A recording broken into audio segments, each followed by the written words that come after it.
Now we shall be talking on the methods of critical review. मतलब एक तरह से ये करें कि आप रिव्यू के एनालिसिस और रिव्यू के इवैल्यूएशन की तरफ इशारा है.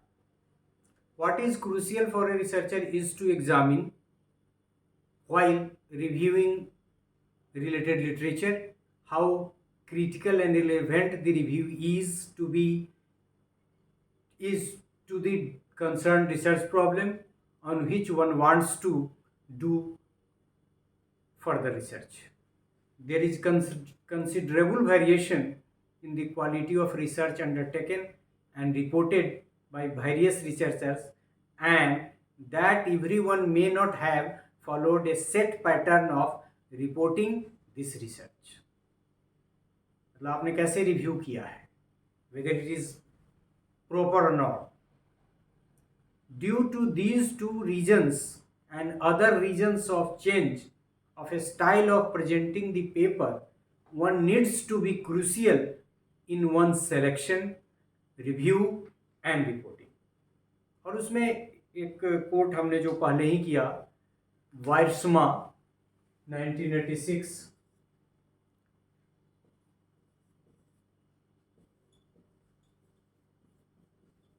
इन्हीं को मैं कोट करूंगा कि इन्होंने क्या क्या सजेस्ट किया है. उससे बहुत सारा आइडिया हम लोग जनरेट कर लेंगे.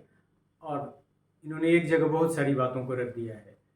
So what you have to just critically evaluate the review style and the review work.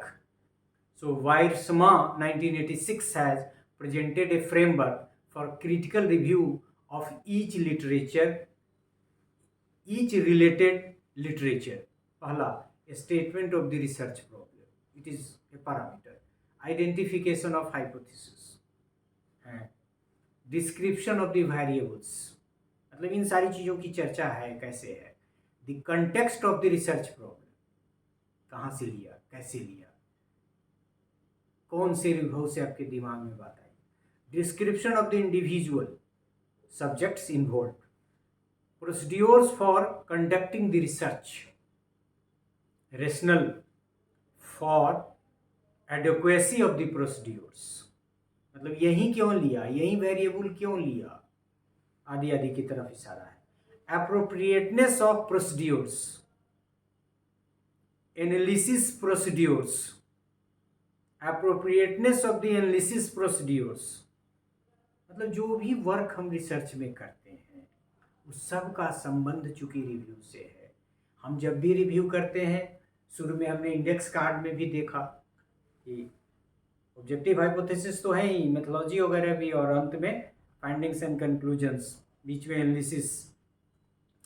Overall research design, consistency of results with analysis, procedures, description of research, description of the results, statement of the conclusions, consistency of conclusions with results, relationship of the conclusions to the content of the problem. मतलब ये सारे पद हमने पढ़ दिए, लेकिन आप जानते हैं कि हम लोग रिसर्च क्यों करते हैं और रिव्यू का क्या क्या फंक्शन है.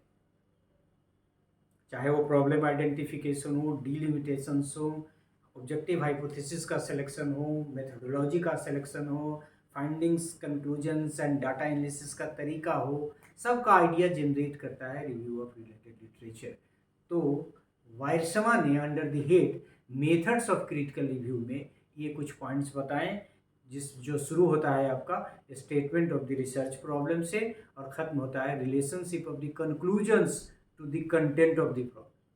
मतलब आपका जो कंक्लूजन आया और आपका जो टॉपिक है, रिव्यू के आलोक में उनका रिलेशनशिप एस्टेब्लिश करना.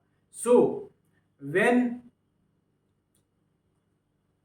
Each article or related literature is reviewed on the basis of above points, one will judge for oneself how best the above elements are covered in the article. मतलब जब भी आप कोई text को review कर रहे हैं तो क्या क्या आप देखेंगे, क्या देखेंगे आप उसमें आप देखेंगे स्टेटमेंट ऑफ द प्रॉब्लम से लेकर फिर identification, hypothesis, variable, research problem, ये प्रोसीड्योर्स एडुकेट है कि नहीं है, अप्रोप्रिएट प्रोसीड्योर है कि नहीं, डाटा एनालिसिस का क्या प्रोसेस है वो जस्टिफाइड है कि नहीं, रिसर्च का जो डिज़ाइन है वो कैसा है, और फिर अंत में conclusions to the content of problem, मतलब प्रॉब्लम की जो फाइंडिंग्स है उसका जस्टिफिकेशन किसी ने कैसे किया है। तो क्रिटिकली जब आप किसी टेक्स्ट को, किसी आर्टिकल को रिव्यू करते हैं तो उसमें इतनी सारी बातों को आपको ध्यान में रखना चाहिए। So at the end, when each article और related literature is reviewed on the basis of the above points, one will judge for oneself how best the above elements are covered in the article. Adequacy of that can be judged from the four options provided as. It's important कि जब भी आप किसी का critical review करते हैं तो उसमें आपके जो 4 पैरामीटर होंगे उसमें होगा एक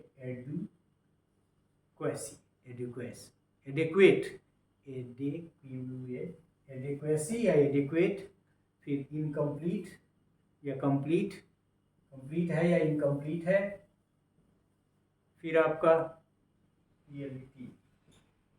आपका ये कंफ्यूजन क्या है, डिफरिंग ऑब्जेक्ट्स है कि नहीं है, क्या क्या है उसमें, और क्या क्या होना चाहिए जो आपके अनुसार नहीं है मिसिंग। तो जब भी आप किसी भी लिटरेचर का रिव्यू करते हैं, मान लीजिए एक आर्टिकल का ही रिव्यू करते हैं, तो इन सारी चीज़ों को रिव्यू करने के क्रम में आपको देखना चाहिए, and that is why it is being called as critical review methods. और फिर ये जो आपके वायर्समा ने जो कहा, बहुत सारे स्टेप्स की चर्चा हमने की, ये स्टेटमेंट से लेकर अंत तक जो रिलेशनशिप फाइंडिंग्स का एस्टैब्लिश रिलेटेड डॉक्यूमेंट्स और रिलेटेड रिव्यू की मदद से किया गया है या नहीं। So this is all about this part of the lecture, that is methods of critical review. Thank you.